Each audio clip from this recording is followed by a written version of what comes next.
Maintenant qu'on a pu voir en fait d'où nous partons en termes de consommation, de production et de potentiel de production supplémentaire en termes d'énergie renouvelable, et qu'on croit ça avec vraiment la vision et l'ambition du territoire, le fil rouge pour la suite de notre présentation, c'est voilà, de s'intéresser à la mobilisation des acteurs autour du développement des énergies renouvelables et véritablement du rôle que peut jouer la collectivité pour favoriser l'exploitation de ces potentiels. Et c'est de là qu'on en vient en fait à s'intéresser aux synergies qui peuvent exister entre énergie renouvelable et création de valeur locale. Donc sur la diapositive suivante, qu'est-ce qu'on entend déjà par création de valeur locale? En fait, la valeur locale, c'est vraiment l'ensemble des bénéfices socio-économiques constatés ou escomptés, qui soient qualitatifs ou quantitatifs sur le territoire. On va vous donner un exemple pour pouvoir y voir un peu plus clair. Et au final, s'interroger sur la création de valeur locale, c'est en fait s'interroger sur les retombées économiques des projets et les retombées au sens local du terme. C'est un mot qui va revenir souvent. Pourquoi cette dimension elle est importante? Elle est importante parce qu'en définitive, on parle de bénéfices pour le territoire de la transition énergétique. Et donc, c'est autant de leviers de mobilisation des acteurs du territoire en faveur des énergies renouvelables. L'idée étant de se dire qu'au-delà de la réponse à une urgence climatique, on commence à avoir des bénéfices supplémentaires qui contribuent à une meilleure acceptabilité et appropriation des projets. Donc, si on regarde le cas des équipements d'énergie renouvelable, les données qui sont des études réalisées par l'ADEME donnent comme ordre de grandeur que pour 1 million d'euros investis dans du solaire photovoltaïque, on a environ 6,5 emplois directs créés. Il s'agit de chiffres nationaux. Donc, effectivement, un premier impact direct de la production ENR sur les territoires, c'est la création d'emplois locaux. Il y a une dimension de recettes fiscales pour les collectivités, j'y reviendrai, mais effectivement, sur l'IFER, on est à 6,65 € du kilowatt-crête. On a aussi une dimension en fait de croissance du pouvoir d'achat qui est une conséquence directe de la création d'emplois locaux. D'où viennent ces retombées-là avec les projets d'énergie renouvelable? En fait, il faut imaginer des assistances à maîtrise d'ouvrage, des installateurs, des artisans qui installent, qui exploitent les panneaux, et puis la revente de l'énergie, notamment dans le cadre du photovoltaïque. Un des enjeux à l'heure d'aujourd'hui, c'est que toutes ces retombées des projets photovoltaïques qu'on peut qualifier de rente énergétique, trop souvent ou très souvent en tout cas, échappent encore entre guillemets au territoire. Donc, un des enjeux a trait à dans quelle mesure pouvons-nous, nous, en tant que territoire, véritablement capter les bénéfices à notre échelle de ce développement de production ENR. Donc, sur la diapositive suivante, ce sur quoi on peut s'interroger, c'est quelles sont les retombées économiques indirectes, et je viens d'en parler, et quelles pourraient être des retombées économiques plus directes.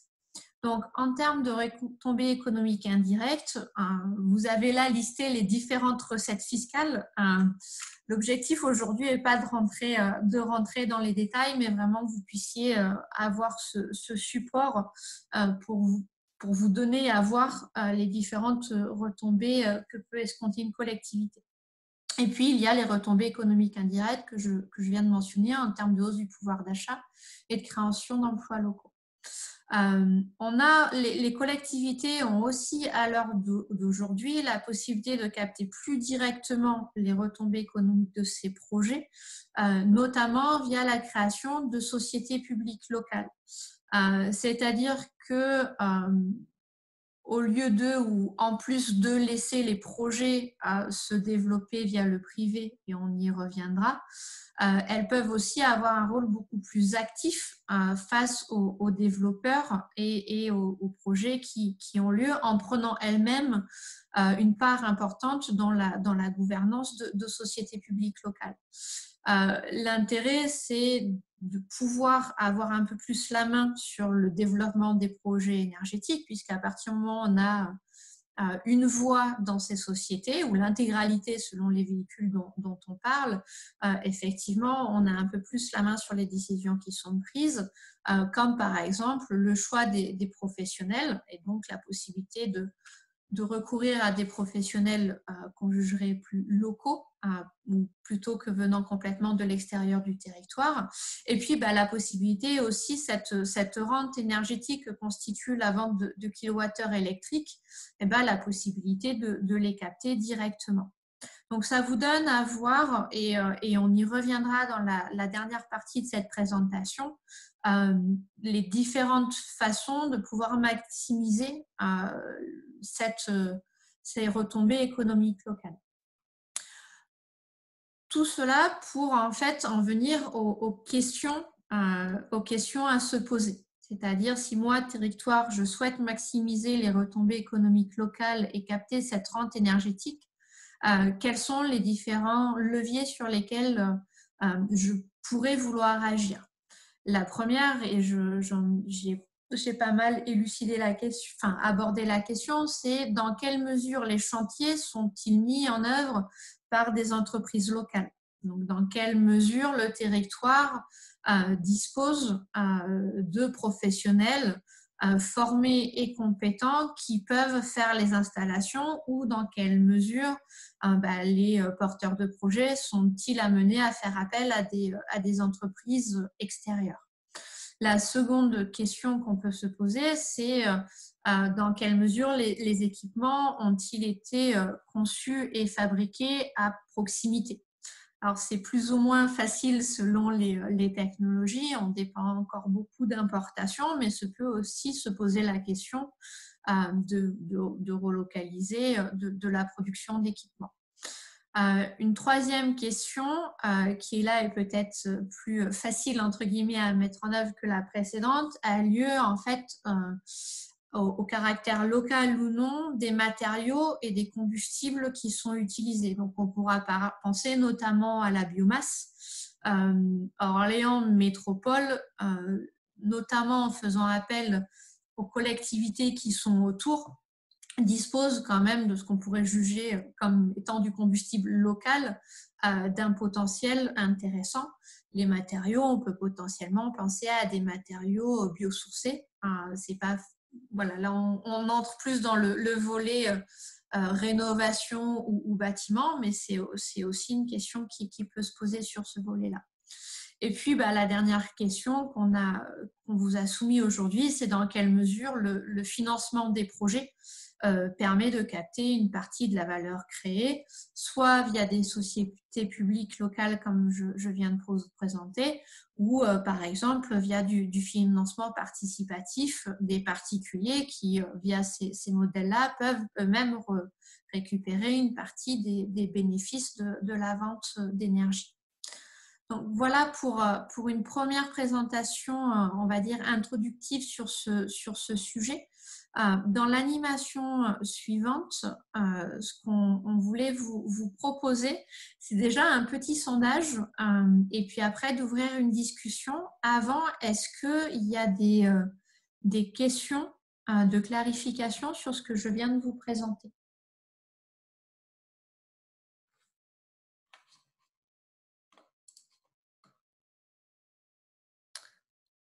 Alors, je ne vois pas le chat. S'il n'y a pas de questions à ce stade, mais vous pouvez bien évidemment nous les partager. Je vous invite à aller déjà sur le Mentimeter pour un premier sondage. Donc, on reste sur la même application que tout à l'heure, avec le même code qui vous a été remis dans le chat si vous en avez besoin.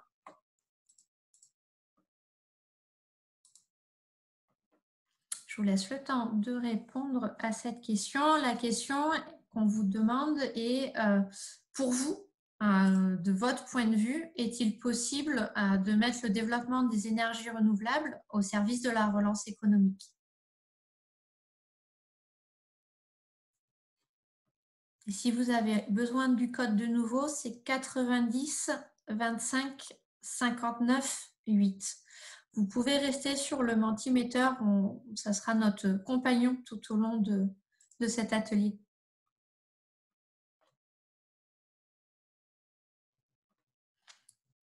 Esther, je te laisse me dire quand tu as du mouvement de ton côté.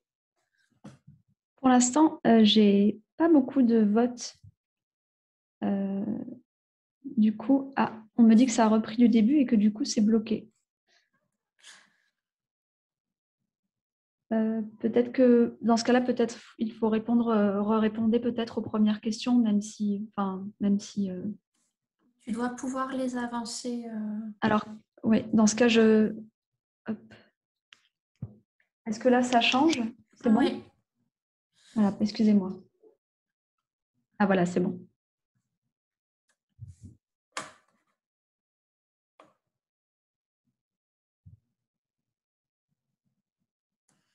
Donc, on vous a proposé trois affirmations sur lesquelles vous positionnez de pas du tout d'accord avec cette affirmation à tout à fait d'accord.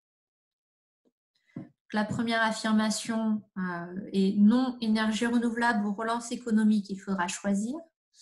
La deuxième est oui, développer les énergies renouvelables nous permettra de créer de l'emploi local.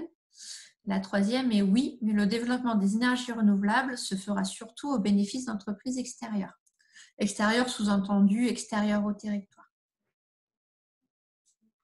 Alors, pour l'instant, j'ai 5 votes. Est-ce que tout le monde, du coup, a bien accès à la question? Si jamais vous avez un problème, n'hésitez pas à nous le dire. Ça monte tout doucement.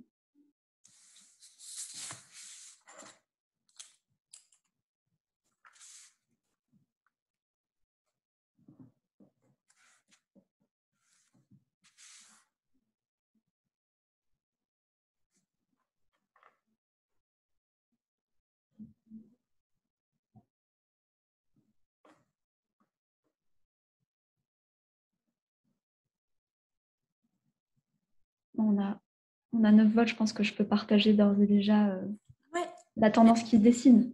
Hop.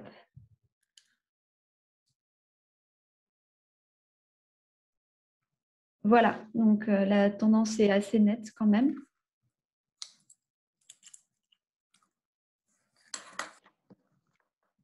Oui, elle est intéressante en tout cas de ce qui ressort, c'est que vous voyez effectivement cette création de synergie cette synergie entre relance économique et énergie renouvelable est possible a priori de votre point de vue et il y a une vraie pointe d'optimisme et d'enthousiasme sur le fait que développer les énergies renouvelables permettra de créer de l'emploi local. Et puis, on est un peu plus au milieu sur le fait que le développement des énergies renouvelables se fera surtout au bénéfice des entreprises extérieures. Ce qu'on voulait là, on voulait en fait pour cette prochaine séquence vraiment vous donner la parole et vous inviter à vous exprimer. On a vu que pour vous, il est possible de mettre le développement des énergies renouvelables au service de la relance économique du territoire. Ce qu'on vous propose, c'est que vous puissiez tous vous exprimer autant que possible à tour de rôle sur oui, mais en quelques mots, pour vous, à quelles conditions?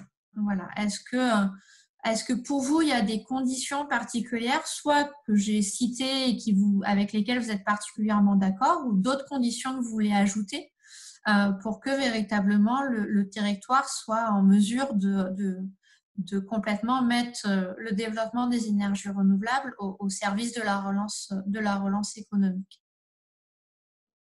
Donc vraiment, je vous invite à prendre la parole directement maintenant.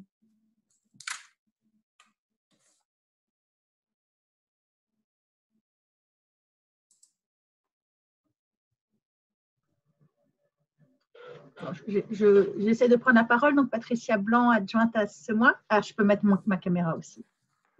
Voilà. Alors, je ne sais pas si je vais être à côté ou pas, mais par rapport aux entreprises, nous, on a l'impression qu'on n'a pas tant d'entreprises qui sont, alors je ne vais pas dire pas compétentes, mais pas forcément, qui ont assez d'expérience sur le long terme sur, par exemple, les matériaux biosourcés ou, par exemple, la géothermie. Et cette montée en compétences, on est obligé d'attendre le temps et que les expériences se fassent, quoi. Après, donc pour moi, ça pourrait être un frein à la relance si, dans le cas de, par exemple, rénovation énergétique de bâtiments publics, on finalement fait appel qu'à 2-3 entreprises. Enfin voilà. Après, Est-ce que vous voyez la même chose sur l'utilisation des énergies renouvelables, que ça soit le solaire, vous avez mentionné la géothermie, est-ce que pour vous la même question se pose? je sais pas. J'ai l'impression que le solaire, c'est un peu plus connu, mais ouais, je sais pas. Merci beaucoup. En tout cas, effectivement, on est vraiment sur un sujet de développement d'une offre et d'une demande et d'une offre. Et effectivement, dans beaucoup de territoires, tout l'enjeu est de faire monter les deux en même temps. On a besoin de suffisamment de demande pour que l'offre se fasse et on a besoin que l'offre soit suffisamment solide notamment pour ne pas créer de contre-référence. Donc, c'est vrai que c'est un enjeu très, très, très, très important en termes de conditions de réussite, cet accompagnement et cette montée en compétences des entreprises et des artisans du territoire. Est-ce qu'il y a d'autres personnes qui souhaitent partager leur vision, leur impression, ce que tout ça vous évoque? Moi, Pascal Delogère, Bonjour. sous le nom de Fleury d'un hameau à Saint-Hilaire-Saint-Mémin. Bon, j'aurais pu faire plus simple. Moi, ce qui me gêne avec l'énergie renouvelable, c'est que pour se lancer dans cette affaire, à un moment donné, il faut qu'on arrive à y mettre les moyens, sans quoi ça ne débouchera jamais. On le voit très bien avec le photovoltaïque. Il y a eu un certain nombre de mesures qui ont été mises en avant et en fait, ça débouche très, très, très mal parce que, bon, d'abord, il y a un certain nombre de sociétés malfaisantes qui profitent du système. Au niveau des offres, il n'y a pas grand-chose de bien fiable et surtout de rentable. On n'arrive pas à voir quelle est la rentabilité en faisant appel au photovoltaïque, par exemple. Voilà. Donc, véritablement, pouvoir s'assurer de la rentabilité des projets et résoudre ces questionnements-là. Ouais. Merci beaucoup. D'autres retours ou commentaires?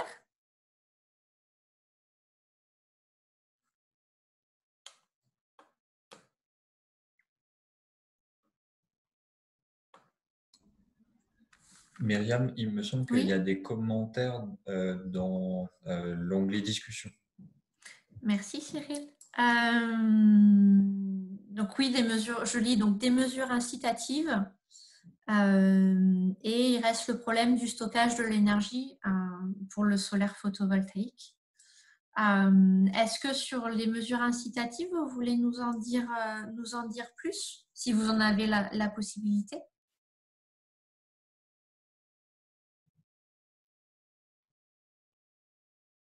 Je ne sais pas si vous nous entendez. Oui, je vous entends. Je vais mettre le son. Merci. Oui, donc les mesures incitatives, pour moi, sans mesures incitatives, c'est compliqué d'investir aussi lourdement, notamment pour soit des entreprises, soit des particuliers. Ça peut être fait au niveau d'une collectivité territoriale, mais si on descend sur une échelle plus petite, sans mesures incitatives, ça me semble compliqué qu'un particulier ou une entreprise même investisse sur ces ENR. Alors, j'ai juste en complément, il y a la fiscalité, enfin, pas la fiscalité, mais l'apport de C2E aussi qui peut être aussi un moyen de trouver une économie par rapport à l'investissement. Mhm. Donc, véritablement sur la mobilisation de financement, effectivement, pour pouvoir améliorer le bilan financier de ces opérations. Vous mentionniez le problème du stockage de l'énergie pour le solaire photovoltaïque. C'est vrai que je parle sous couvert de Laurent, c'est vrai que là, pour le solaire photovoltaïque, on traite plus d'installations qui sont raccordées au réseau. Il me semble, hein, Laurent, tu me confirmes? Oui. Sur le problème du stockage, à forte échelle, il y en a un, c'est sûr. Maintenant, sur Orléans Métropole, la production de solaire, c'est 3 gigawattheures. À l'heure actuelle, c'est très très faible. Enfin, c'est très faible. C'est pas plus faible qu'ailleurs, mais il n'y a pas beaucoup d'installations. Nous, on a eu dans nos démarches de diagnostic, on a posé la question à divers acteurs métropolitains. Et la conclusion technique, c'est que quand même, sur les premières installations, a priori, il n'y aura pas de problème de stockage, que ce soit sur les installations, les grandes installations photovoltaïques au sol ou les installations photovoltaïques sur toiture. Alors j'imagine que ça dépend un peu où vous le mettez dans la ville. Mais d'après le distributeur, il n'y a pas de problème de stockage sur une échelle réduite. Voilà. Si Orléans, c'est sûr, couvre ses toitures Orléans Métropole couvre ses toitures de panneaux photovoltaïques, là, la question se posera. C'est certain, même largement avant. Mais disons que, vu pour l'instant l'amplitude du déploiement du photovoltaïque, il n'y a pas, en tout cas les premiers 10%, disons, il n'y a pas forcément de problème de stockage. Enfin, c'est ce qui est ressorti en tout cas de nos discussions. Voilà. Merci beaucoup. Est-ce qu'une dernière personne souhaite s'exprimer avant qu'on passe à la séquence suivante? Oui, Jean-Philippe Grand, j'ai levé la main, mais Désolé. oui, je suis désolé pour la vidéo. J'ai des petits soucis là. Je suis au fin fond de la campagne à Orléans et donc du coup j'ai des difficultés pour faire passer l'image. Non, juste une chose sur les consommations lorsqu'on fait de la production d'énergie renouvelable et en photovoltaïque. On a à la région sur une vingtaine de lycées, on a posé des panneaux photovoltaïques qui couvrent la consommation de ce qu'on appelle le bruit de fond, c'est-à-dire ce qui est la consommation minimale du lycée. Et donc, au-delà du fait que de toute façon, on était obligé de se raccorder sur le réseau, on n'a de toute façon pas de problème de stockage dans la mesure où on ne couvre que les frigos, les ordinateurs, enfin ce qui de toute façon est consommé par le lycée. Donc, de toute façon, à mon avis, avant qu'on arrive à ce plancher bas, il va falloir quelques installations et donc du coup les problèmes de stockage ne se posent pas. Donc au-delà du fait que de toute façon il y a une obligation de raccordement au réseau pour l'instant, même si on peut espérer qu'on puisse se lancer dans l'autoconsommation, y compris en tant que collectivité dans quelques temps. Donc voilà, ça c'est ce que je voulais préciser. Après pour ce qui est du déploiement des énergies renouvelables et puis les questions que vous avez posées, alors évidemment, moi je vais le porter plus politiquement, mais on ne peut pas d'un côté faire tous le constat qu'il faut qu'on réduise notre impact sur l'environnement, et de l'autre, à chaque fois qu'on a des investissements à faire, et en particulier dans ce domaine-là, qui est celui des énergies renouvelables, on trouve des excuses de ne pas faire. On a tous communiqué les uns et les autres ces derniers mois sur le fait qu'on voulait décarboner et réduire notre impact sur l'environnement. Il faut s'y mettre, quoi. Donc voilà, les moyens financiers aujourd'hui, on voit bien qu'entre les aides qu'on peut obtenir par différents organismes et puis les prêts à des taux hyper réduits, on voit bien aujourd'hui qu'il y a des moyens, y compris d'être rentable rapidement lorsqu'on installe ce type d'équipement. Donc je pense que voilà, il faut y aller maintenant. Merci beaucoup pour ce retour.